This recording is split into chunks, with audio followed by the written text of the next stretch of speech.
Many reactions in chemistry are done with solutions, so it's important that you can calculate the concentration of a solution or the other amounts that are involved with that concentration unit. All concentrations are a ratio of the amount of solute to the amount of solution. So that ratio will always have the solute on the top and the total amount of solution on the bottom. There are quite a few different units that you need to be able to work with. The first is a percentage, and this could be mass per mass, or it could be a volume per volume. And we're also going to see some examples when we do some questions of mass per volume.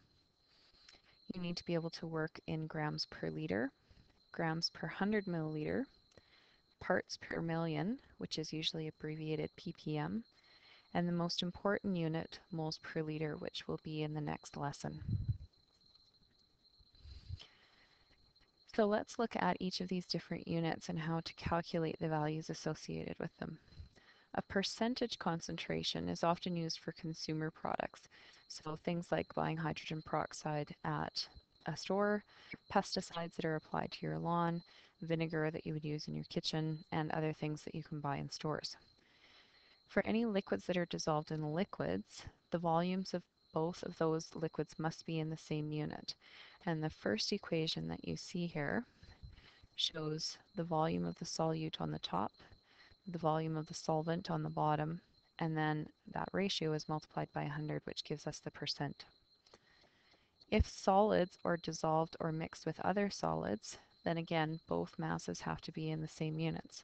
And that's the second equation here, so mass of solute on the top and the total mass of the solution on the bottom times 100 as a percentage. There are some mixtures of solids dissolved in water, and this is allowed when the mass of the solute is in grams and the volume of water is in milliliters. And that's this last equation here. So mass of solute in grams, volume of the solution in milliliters. The reason that this unit is allowed is because for water, the density of water is 1 gram per milliliter. So 1 gram has a volume of 1 milliliter. This is only true for water as a solvent, so don't use this for any other solvent or solution unless it says that it contains water. So let's do a couple of examples so that you can see the calculations involved with this unit. For this first example, we're going to calculate the volume of hydrogen peroxide that's dissolved in 800 milliliters of a 2.5% solution. Because hydrogen peroxide is a liquid and we're in solution, this is a volume per volume percentage. So if I wrote this out as 2.5%, and that was equal to the volume of the solute, which is hydrogen peroxide, H2O2, that would be over top of the total volume of the solution. And in this question, that's 800 milliliters. To do calculations with percentages, we always have to change them back into a decimal number. So what we should use is 0.025 is equal to the volume of hydrogen peroxide over 800 milliliters. And now hopefully you can see that we just need to multiply together the 0.025 and 800 milliliters. So the volume that we get for H2O2 comes out to 20 milliliters.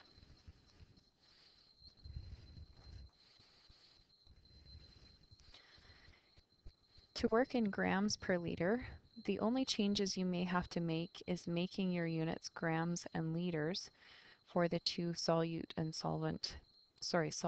solution amounts that you're given. So to calculate the mass of sugar dissolved in 300 milliliters of a solution that is labeled as 5.65 grams per liter, we're going to need to change that milliliters into liters in the calculation.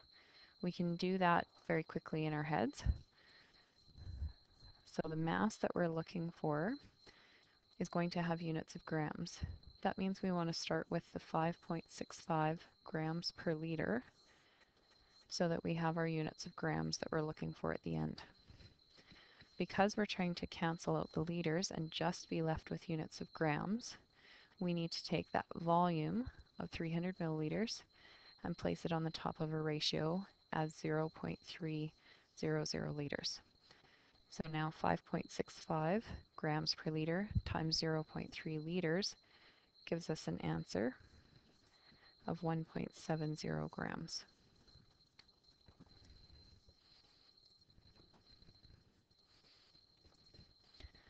Grams per 100 milliliters often works the same way as grams per liter. However, sometimes you need to change volumes back into milliliters in order for them to match with that unit of grams per 100 milliliters. For this example, we want to calculate the volume of water that would be required to dissolve 2.39 grams of pesticide to make a solution that has a concentration of 7.50 grams per 100 milliliters. So we're looking for volume, which means we're going to need liters or milliliters. So we take our concentration, and because we want volume, we're going to put the units of milliliters on the top. The grams in that ratio can go on the bottom. So for every 100 milliliters, 7.50 grams are dissolved. We want to keep the units of milliliters, but we want to cancel the grams. So we want grams to be on the top of our next ratio. The 2.39 grams from the question then goes in on the top of that ratio. So your calculation will be 100 times 2.39 divided by 7.50. And the units of grams are canceling, so we're left with milliliters. And the answer comes out to 31.9.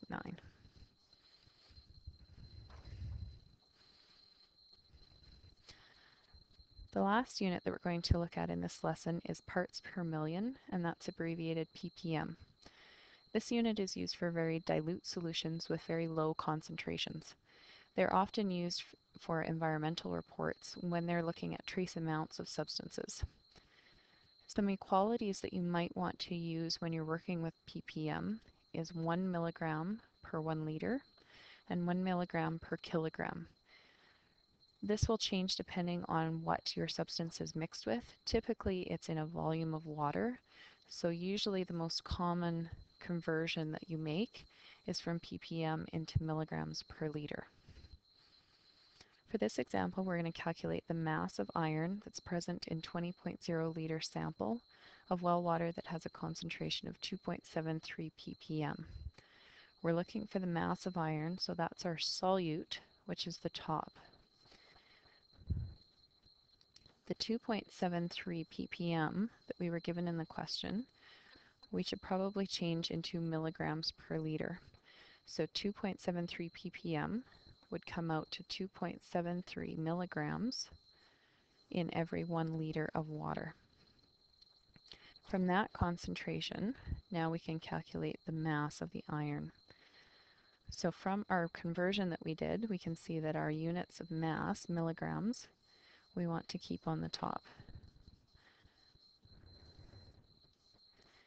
Because we don't want that units of liters left for our answer, which is mass, we want to multiply by 20.0 liters, the volume that we were given in the question. So multiplying together the 2.73 and the 20 liters, we end up with 54.6 milligrams.